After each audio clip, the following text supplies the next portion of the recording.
All right, you guys, I've got 1 o'clock, so we're going to fire it up. Um, just a fair warning. I've got a follow-up or a 1:45 right after this. And so we might end just a couple of minutes early so I can get off to my next one on time. But um, so in terms of questions and answers, right now, I don't think my host has joined me yet or my moderator. John, if you, oh, there he is, right on. So I'll introduce him in a second, but John, if you could do me a favor and change your name so that the word moderator is in front of your name, that'll help us, identify you and be able to tag you a question if we didn't want to send it to the whole group.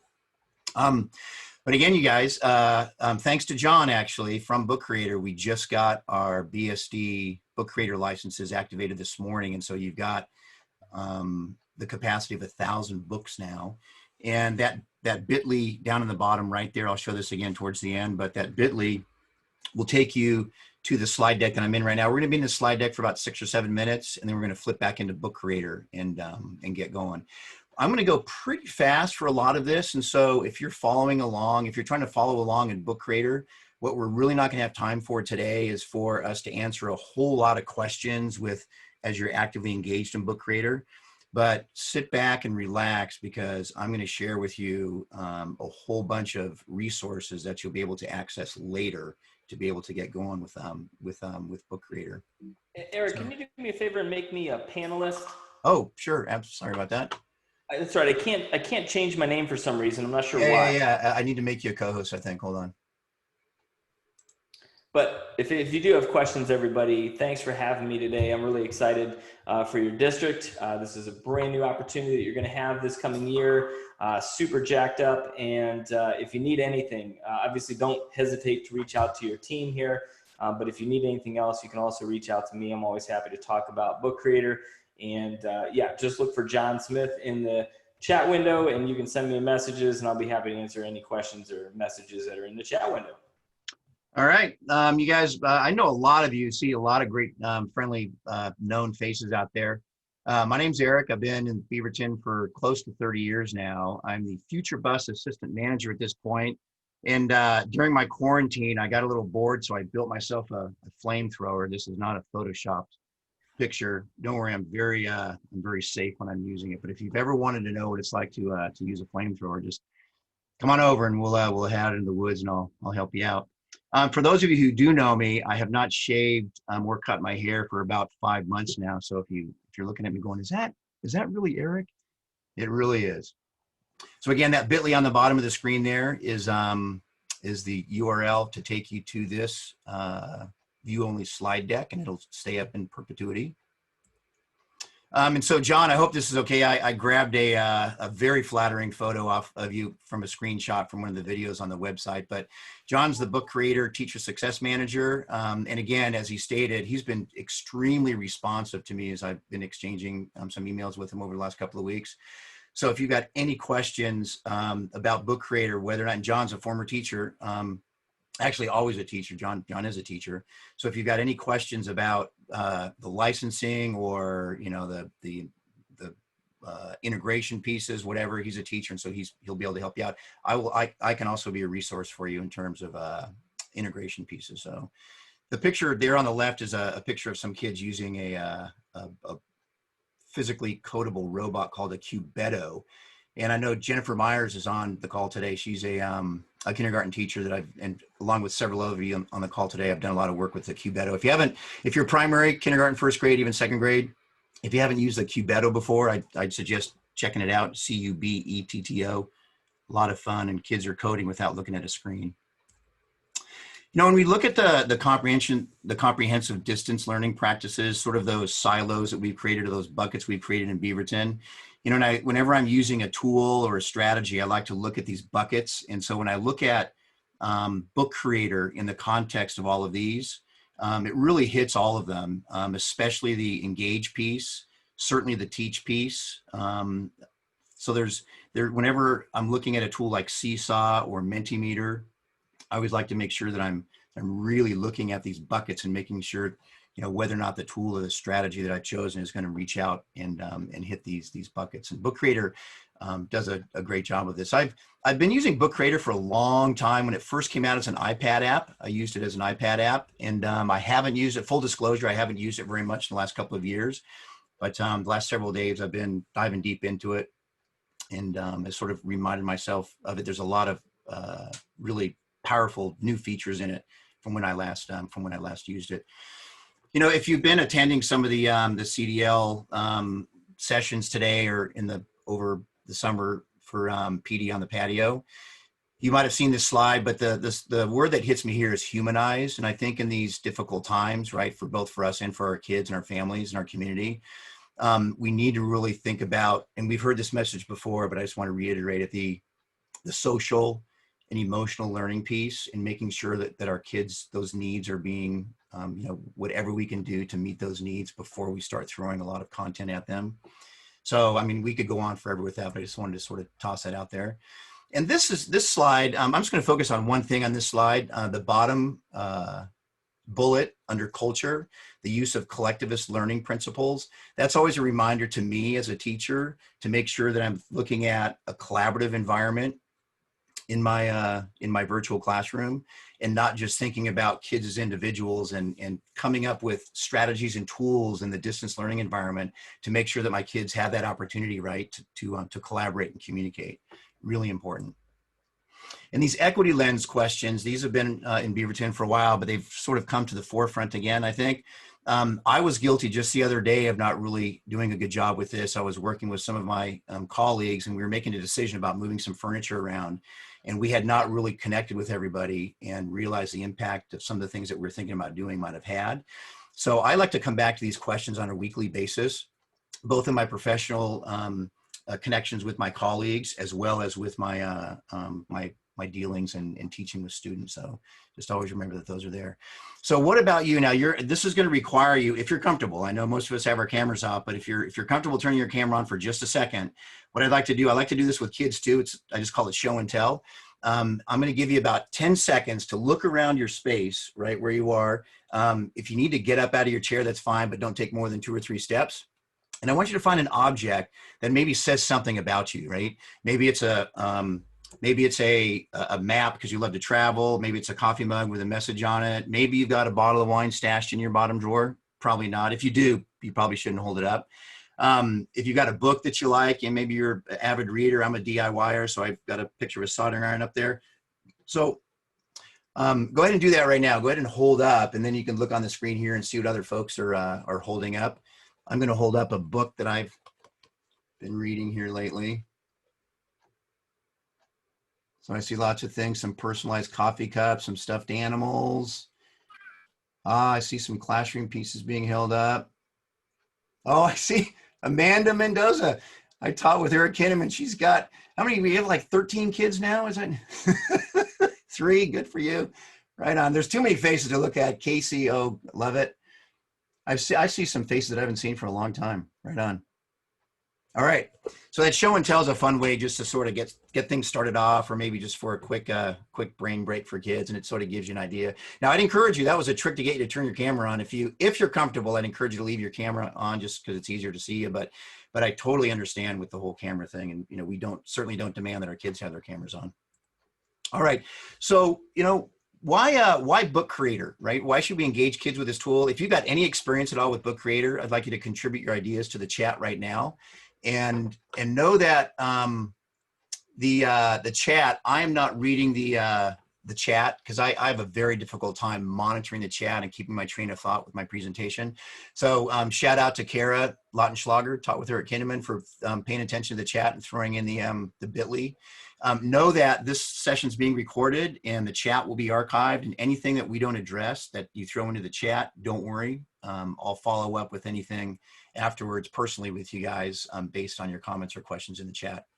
So go ahead in the chat. If you've had any experience with Book Creator, contribute your ideas to the chat. You know, why should we engage students with the tool? Right? What does it do? And I've got some ideas over there on the right-hand side. I'm not going to read those, but I like Book Creator mainly for its engagement. Kids love to use it, right? So the challenge for us, just like any tool, whether that tool be a math manipulative, a physical math manipulative, or whatever, it's our job as teachers to make sure that for the most part, we're directing kids in focused ways to use these tools that are engaging them in a good, strong cognitive process, and they're communicating to us, right?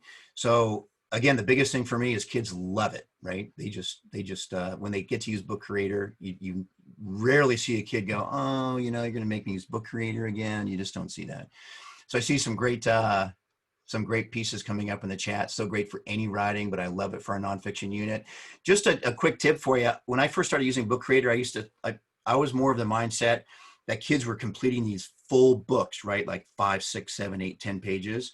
And some of my fourth graders started just creating these one-page snippets that would take them 15 minutes. And that for me was sometimes even more powerful because it sort of took some of the weight off of me as a teacher, where I didn't have to devote as much time for a student and they could complete a project in a shorter time frame. So just know, and we'll model some of this, but just know that oftentimes just a one-page book is the best one because kids could just do a quick write, right? It's a great way, as some of the same functionalities as Seesaw, where kids could communicate to you verbally with just one image in a one-page book. So there's lots of ways to use Book Creator in a simpler way than oftentimes we see it sometimes. So I'm going to do a quick Zoom poll here just to get I'm launching the poll right now. There's 3 questions in this. If at the very end, if we have time, I'm going to do something with Mentimeter. I'm not sure if we'll have time for that, but I wanted to know what your experience is with Mentimeter, with Padlet, and with Book Creator. So if you could take about 60 seconds to do that poll, you should see it up on your screen right now. And I'm getting the responses in here. Mentimeter looks like about 2/3 of us haven't heard of it. Eric, apparently we've got some people in the waiting room as well, and for whatever reason, I don't have the waiting room. I can't let them in. Oh, there shouldn't be a waiting room. Yeah, there's not a waiting room.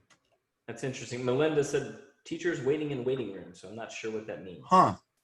Yeah, because I had waiting room, the functionality of the waiting room turned off, and I don't, as the host here, I don't see a place to admit people. I didn't So either. I was confused. So yeah. I brought that up. Okay, thanks, John. Yeah, they might be maybe in the wrong Zoom conference. The person's in a waiting room. I don't know, but yeah, we don't have a waiting room. Okay, so it looks like about 80% of us haven't heard of Mentimeter before. Padlet. Looks like about half of us have used it a bit. And I'm going to go ahead and end the poll. If you haven't finished polling, don't worry about it. And I'm going to share the results with you guys so you can look at it real quick. Just from the videos that I can see for you guys that are on screen, give me a thumbs up if you've used polling in Zoom before. So if you're on video, give me a thumbs up if you've used polling in Zoom. So not too many thumbs. So I'm guessing that's probably representative of the group. Really simple to use, you guys. I'd encourage you just to do a quick Google on polling in Zoom. It's a very quick way for you to get information back from your kids right away. And then with Book Creator, it looks like most of us have not utilized Book Creator much. Okay, great. That makes me feel good because the way that I've designed our time together today pretty much aligns with what I see here in the polls. I'm going to stop sharing those results. The easiest way to do a poll, you guys, is to when you initially schedule your Zoom meeting, as opposed to just starting a Zoom meeting, if you schedule the Zoom meeting beforehand, you can create the poll before you start. And it's just a matter of typing in the questions and putting in the answers, and you click done. And then as the host, you just say poll start, and then boom, it shows up on the student screens and they start clicking. So the Zoom poll is a really good way to easily get quick information from your kids. All right, so that's not what we're doing right now. I'm going to move now to Book Creator.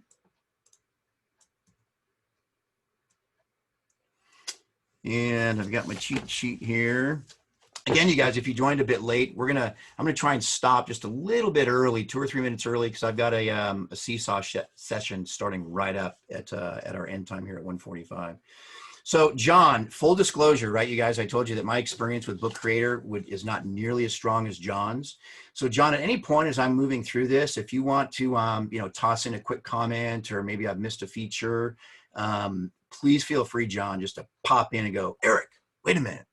There's something else that they should know. Yeah, Okay. absolutely. And I just want to, I will jump in real quick. I just put a link into the chat window for our certified authors program. And so Eric may talk about this, but it's a great deep dive into all of Book Creator's features. You get a certified authors badge when you complete the course. A lot of school districts are giving you credit time for participating in it, but I'm going to throw down a challenge. I have a school district, Kansas City Public Schools. They have 300 Book Creator certified authors in less than a month in their school district. I think we can beat them. I want to see it. I want to see Beaverton be the school district that does that. So all of it, maybe we can get 100% of the district becoming Book Creator certified authors. I think we can do it. All right, cool. So let's go. All right, thanks, John.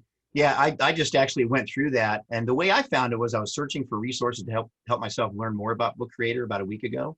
And I came across that certification, and it's a series of, I don't know, 10, 11, 12 short videos. And it's basically a how-to all the way through, take a quick quiz at the end. And so it's a great way. It takes about an hour. It's a great way to familiarize yourself with Book Creator.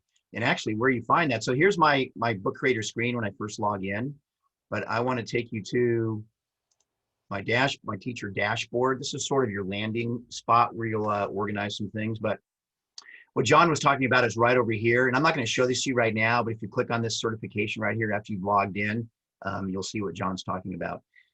When you first log into Book Creator and go to your libraries, you'll have a library called My Books. My understanding of this library is this is a place for you to create books, to experiment. It's private, so you don't share books out to kids, or kids aren't putting books in this library. That is, if you create a new library, then you would create books in here that you would invite students to. And so all of the stuff that I'm showing you, there's resources for this that I'll show you in a little bit on the Book Creator website. But basically, when you create a library, so I've created a library here in Book Creator and called it my library. And then if I click on show invite code, all I do is give the kids this invite code. And then when they go to Book Creator and log in using their district credentials, they don't use, I don't think we're using Clever right now for Book Creator. If that's wrong, John, let me know. But the kids will use their Google login to log into Book Creator. You give them this code and boom, any book they create will be in this library that you'll be able to see. There's even opportunities for you to do some collaborative work on books where you can have students and yourself working on the same book at the same time.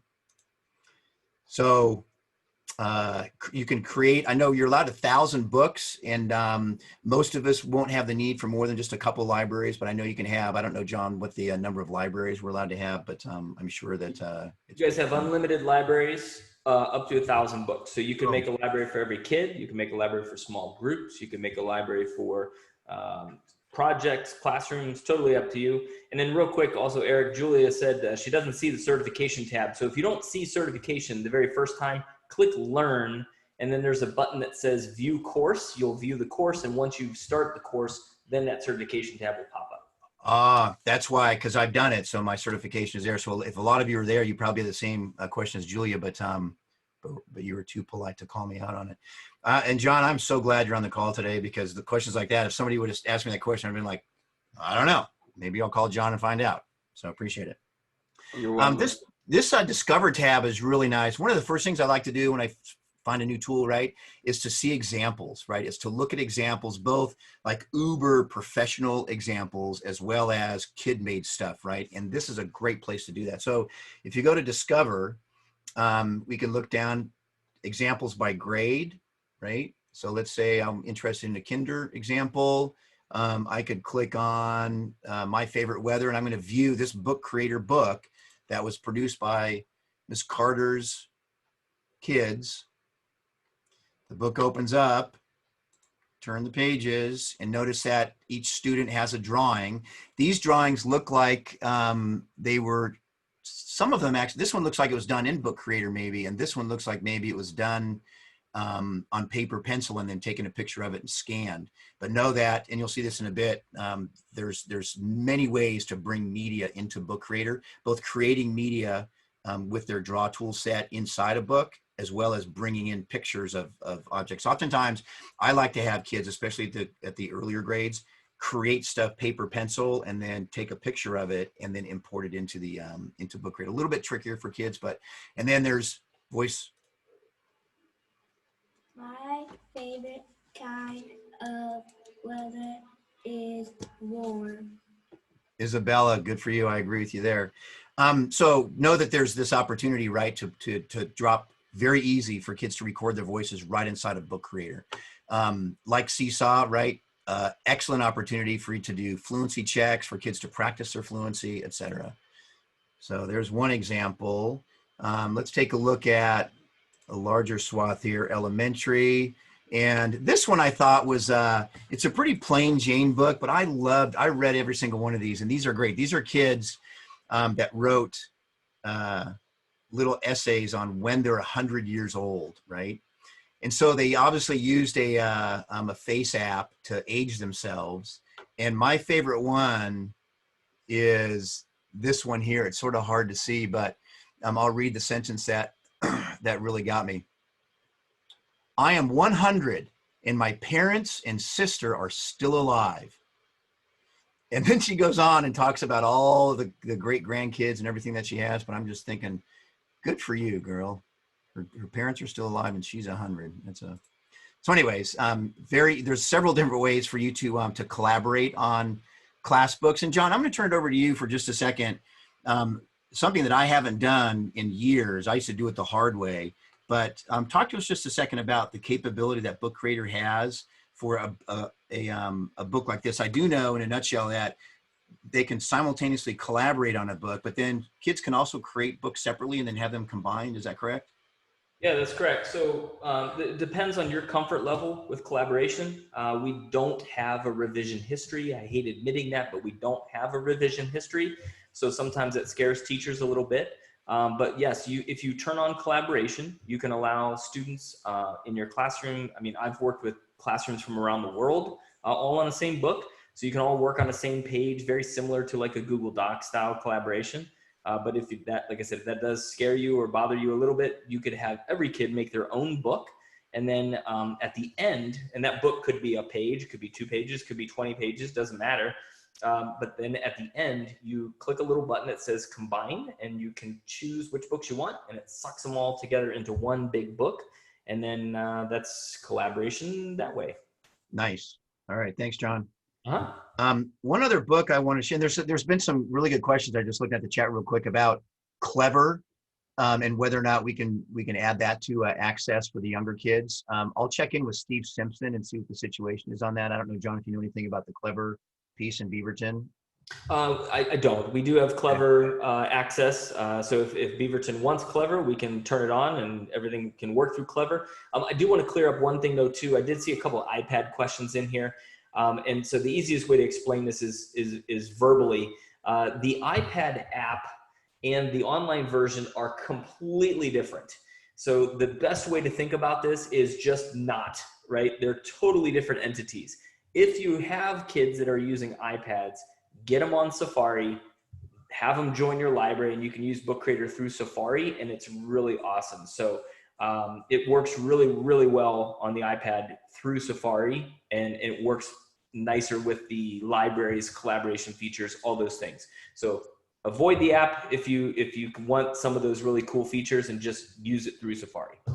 And I would say absolutely, especially since we have the district license. You definitely don't. I don't see any, unless a kid's completely offline. You wouldn't want to be using the iPad app. You'd want to be accessing, as John said, through Safari. And I can hear the chanting. We want Clever. We want Clever out of the chat. And then I noticed Olga said she just checked Clever and she said it's there. So yay, right? So maybe it's there already, but I'll double check and make sure that that's clean and working. The last example I want to show you real quick here, and again, I encourage you, and some of you hope they're doing it right now, but this is a great place to go. And there's a lot more than you just see visually here on the screen. For example, when I click on math, You know, we can see here, if I go to, let's take a look at, oh gosh, fractions. And so we've got a book on fractions here written by Mrs. Shepard's second graders and every student voiced over. The answer is that the fraction is 6/10 of the scones were eaten by two very hungry little girls. So she poses the question first. So each student has 2 pages, right? They pose the fraction question with the drawing and then give the answer. And so these books, there's a number of ways to share these books out too with families. You can link directly to them from Seesaw. So there's a lot of different ways you can share these books out with your kids and with families. I'm going to jump now actually into creating a book and just do some modeling here for you. So if I go into my libraries, real quick, you guys, if you go to Learn, this is where you can get the knowledge base, and there's some great articles, videos, et cetera in here. John's the star here of many of these weekly webinars. They archive every single webinar they've got. There's some super good stuff in here in terms of learning how to use the program. So make sure that that you check out this Learn tab as well. And I've got links at the end of the slideshow that I'll share with you here at the end of our time together today.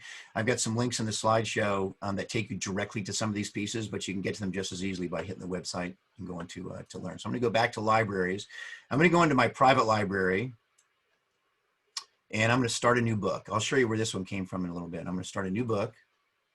Now you have some choices here, and John, help me out here if I need it, but my understanding here is that I generally lean towards the comics as long as it's not too distracting for the kids, because you can do everything you can in these, plain books in the comics plus more. So you could create a landscape 4:3 comic and make it look just like a non-comic book, as long as you don't choose comic panels.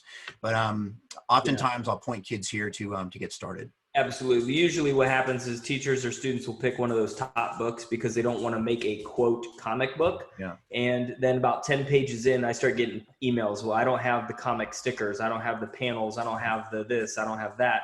And the reason is because you chose that standard plain book, right? So even if you don't want to make a comic, I always choose comic book, and I always choose landscape because it gives me more page real estate to make stuff on.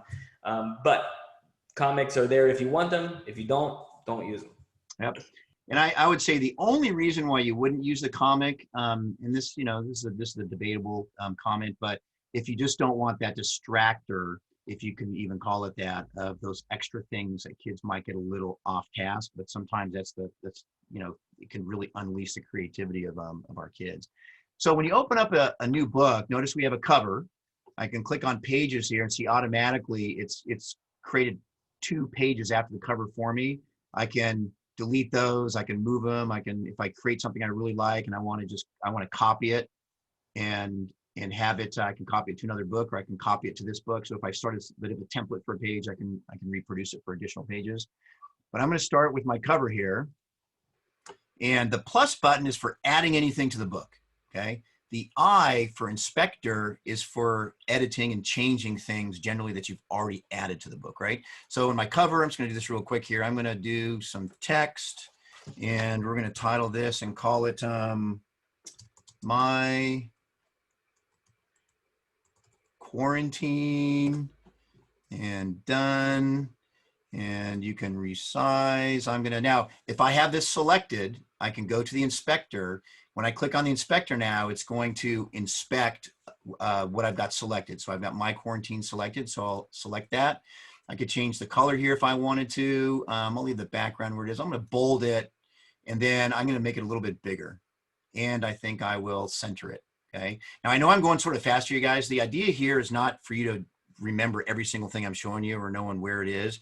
It's to sort of show you the bigger picture of the capabilities. So now you can drop text, you can change the color, and know that figuring out how to do that once you get going with Book Creator is not hard. And I'll tell you what, and we know this, the kids are going to learn it a lot quicker than we are. So don't worry about your kids. And then I'm going to click just on the page. Now when I go to the inspector, it's going to reflect on the changes will be reflected to the page. And so I like the black there. That looks good. There's a few other things I could change here, borders, patterns, textures, etc. But I like that one the way it is. So I finished my, my cover. I'm going to go to my next page. And so here, I think what I'd like to do, notice the comics panel here. We've got media, comics, and shapes. This is what you get when we chose that comic layout. This was the additional features that we get. You don't have access to these pieces if you choose one of the plain books, the 3 on top. So I'm going to go with the comic panel. Lots of choices here. Although, I think I'm going to use this one right here. And now I have 3 panels. Now, there's a couple of different ways you can add media to a page. I could go to the plus button and add, actually, no, yeah, since I'm in a comic here, if I click on the panel, it gives me the choice of going with choosing a file from my hard drive or using the camera, right? And I'm going to use the camera right here. I'm going to get really close up here. So if you don't want to see me really close up, close your eyes. So I'm going to click on the camera here, get real close, and take a picture of my lovely face here, really close here. Here we go. Oh man, is that a handsome dude or what? All right, use the picture. Once I have the picture in there, it uploads. And I can then click here and move it around a little bit. So let me center it a bit. And I want to add a speech bubble. So I can go back up to the plus and say speech, move it around. You can change where, I don't know what that thing's called, but I can change where that goes. I can change the color. So I've got this selected now. So I'm going to the inspector and I'm going to change the color of that. Let's go with a gray here. If I double click on it, I can then type and I can say, I worked real hard on growing my beard during the pandemic, right? So there's that. At any point, I can come back and move that around. See, what else did I do during quarantine? I'm going to click here. This time, instead of taking a picture, I'm going to access the pictures that are on my computer. And now there's a few things here. If I wanted to do a Google image search, I could do that. I could grab something from my Google Drive, or I can go to the files on my computer. So I'm going to go to the files on my computer, get a picture of my wife's car that I totaled during the quarantine. So here's the picture. She bought this car brand new in 2000, and I wrecked it on her. But check it out. About 1,000 hours of YouTube viewing later, I fixed it. So here's the before and after of my quarantine back in over the summer. And so here I could add a little bit, that was a crash, right? So I want to add a sticker.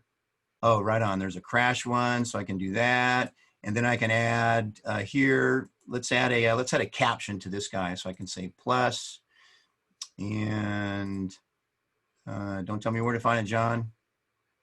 Is it under, don't tell me. Stickers. All right, John, help me out. Where do I get the caption?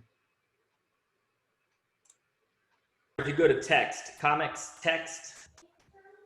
Comics, text. And then caption box. I knew that. You didn't have to tell me that. All right. So I could say, I fixed this car thanks to YouTube and my good friends at Rock Auto. If you ever need car parts, Rock Auto is the place to go, rockauto.com. So I could drop that down there, and then I could change the attributes of this guy as well. Now we saw that we could do some recording, right? So if I click plus, media, record, start recording. I worked real hard on growing my beard. Stop. I could play it there, but I'm going to say use recording. It drops the icon on there, and I can put that in the panel where it goes, and then I can play it.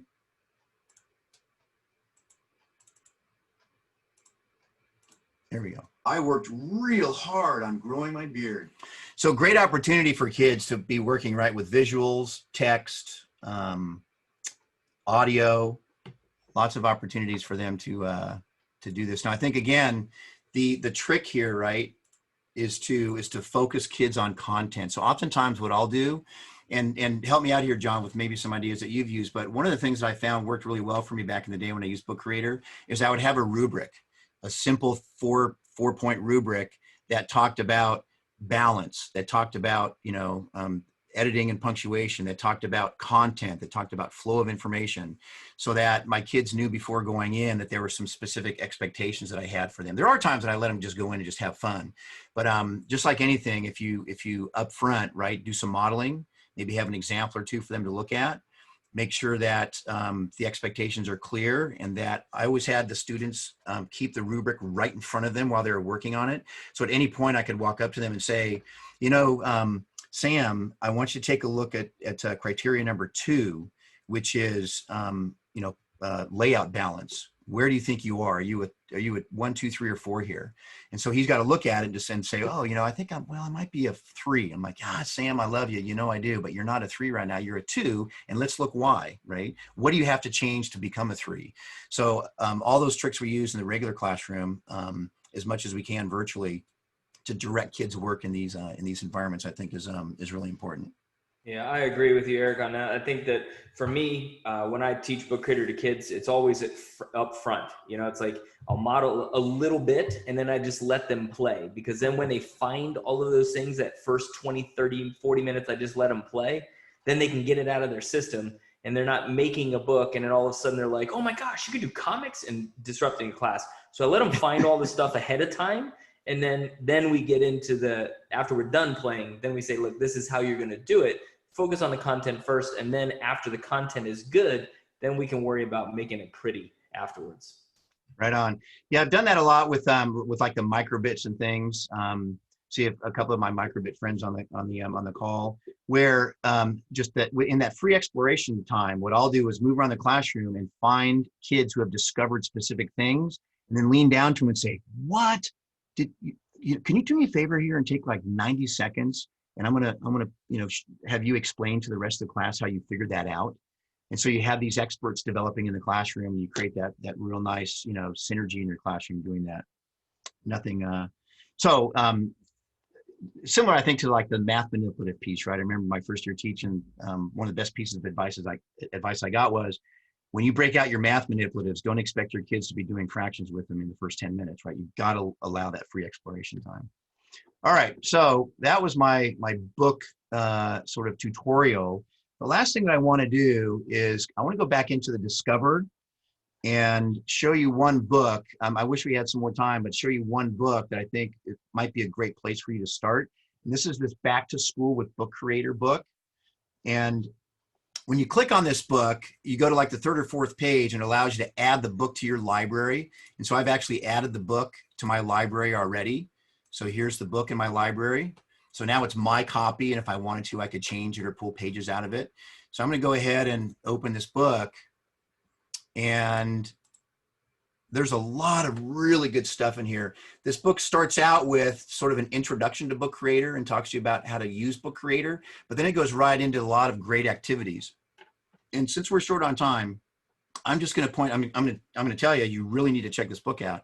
But the place that I like about this book the most are the blank templates, because you can very easily now, right? You can share books with your students. They just make a copy of the book and it's theirs. So you can give them templates to start with, right? And so, especially at the beginning of school here, once you've allowed your kids that opportunity to explore, if we go to the blank templates, now there are examples of all of these. Is that because I'm in edit, John? Is that why it's doing that? Yeah. If you go to the read mode at the top right. Oh, thank you. Yeah. But now you may have to go back the other way first. Oh, there you go. Yeah, click on blank templates there. Yep. And so if I go to the blank templates, it takes me to the section of the book where the templates are. Now, prior to this in the book are examples of how these templates were filled out by kids. But so these are Book Creator pages that you would be easily able to copy from this book and send it out to your kids in your own book that you put together. So again, lots of information, but just know that whenever you have a book that's in your library, you can take any page, as many pages as you want out of it, and put it in the hands of kids as a starting point or a template, right? Because in Book Creator, you can lock certain things that are in the background so that when kids are messing with the book or adding to it, they're not accidentally moving around the things that are the template. Okay, so just know that this is a great place to go to get lots of good ideas on introducing Book Creator to kids, or ideas on how you can utilize it with students, okay? All right. So that was on steroids, right? A quick introduction to Book Creator. And I'd like to finish with, we don't really have enough time to do the Mentimeter, but what I would like to do is have you guys drop into this Padlet. And I'm going to go ahead and paste this Padlet into the chat so you guys can get to it real quickly. So if you click on that link in the chat, it'll take you to this. And all you have to do to add to this Padlet is double click anywhere in the free space and you can respond to this comment. So if I double click here, under title, if you're comfortable, you can put your name, and then under write something, respond to the prompt. You know, what are one or two things that you're thinking about with Book Creator that you learned today? What are one or two things that you might add or do in your classroom based on what you learned today during our short time together? Eric, I'm going to go ahead and answer some of these questions that are in Yeah, the chat. thanks. Just kind of go like a lightning round. So Christine says, how do kids log on? So they're going to log on the same way you do. They're going to go to app.bookcreator.com and they're going to click on a student tab and then sign in with their Google account. If they do not have Google accounts, if they're young, first grade, kindergarten, second grade, something like that, we do have QR code logins. It's a little hard to explain in the next few minutes, but we do have a support page. If you go to support.bookcreator.com, lots of step-by-step articles there. The class, the course will teach you those things. So we'll certainly be able to help you out with those. Caron asked, do those not show up on the iPad? I'm on Safari, not the app. I'm not sure what you're mentioning there. Julia, can you go over how to copy a page from a template? So essentially you're going to go to the pages view of a book. And if Eric wants to show that, he can. Go to the pages view, you're going to click the select button. So if you just go into any book there, Eric, that you already have made is fine. Here, let me do that. Let me go in.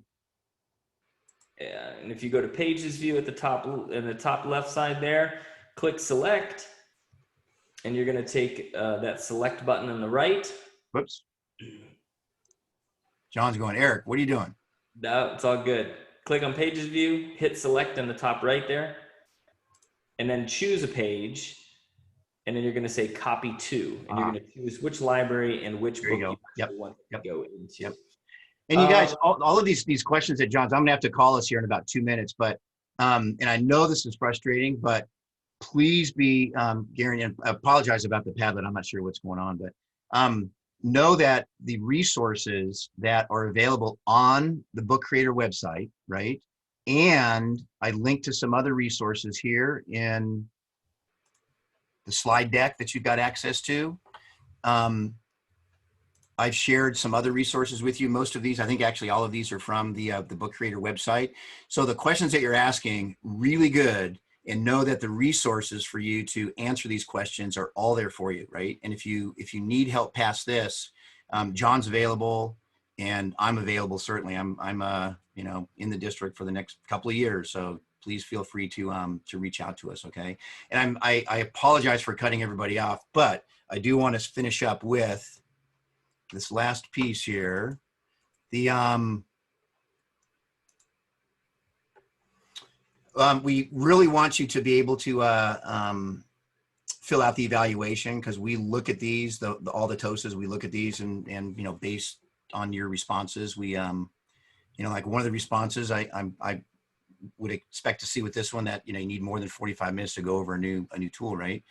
If you want PDU credits, this is linked specifically to the PDU credits for our time together today.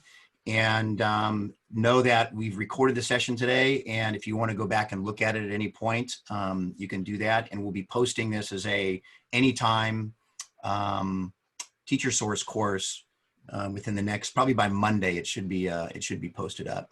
Okay. So with that, and again, I hate to do this to you guys, but make sure that you've got this bit.ly right here, because this brings you to the deck with all of these links. And know that everybody's got a full license now with 1,000 books, unlimited libraries, kids log in using their regular credentials, and it looks like it's in Clever. And I'm going to check with Steve Simpson and make sure that that's the case. Okay. And I just So- I just put in the chat there too, Eric, just real quick. We run a ton of webinars. I run a ton of webinars for book creators. So if you do want to take a deeper dive, getting started, using it for remote learning, there's so many different options for webinars, bookcreator.com/webinars. And you can check those out. They're all free. You can view those anytime. Right on, you guys. I hate to cut it off again, but I got to get to another PD here, and it takes about 5 minutes for the recording to compress and come out. So thanks for coming. Feel free again, touch bases with John or I for any questions or anything. All right. All right. And real quick too. I just saw Christine Davenport. Just make sure that when you sign in, she used a student Clever badge to sign in. I'm a little nervous about this because you are always a teacher. I don't want you to accidentally turn your account into a student account because it will hose everything that you've done, and you don't want to do that. So always sign in as a teacher, and always students are always signing as students. So Christine, I'm glad you used a student iPad. Perfect. I just wanted to make sure because that always makes me a little nervous. So Yep. All right, everybody. Thank you. All right. Thanks, John. Really appreciate your help. Couldn't have done it without you. All righty. Have a good All right. one. Bye-bye, you guys.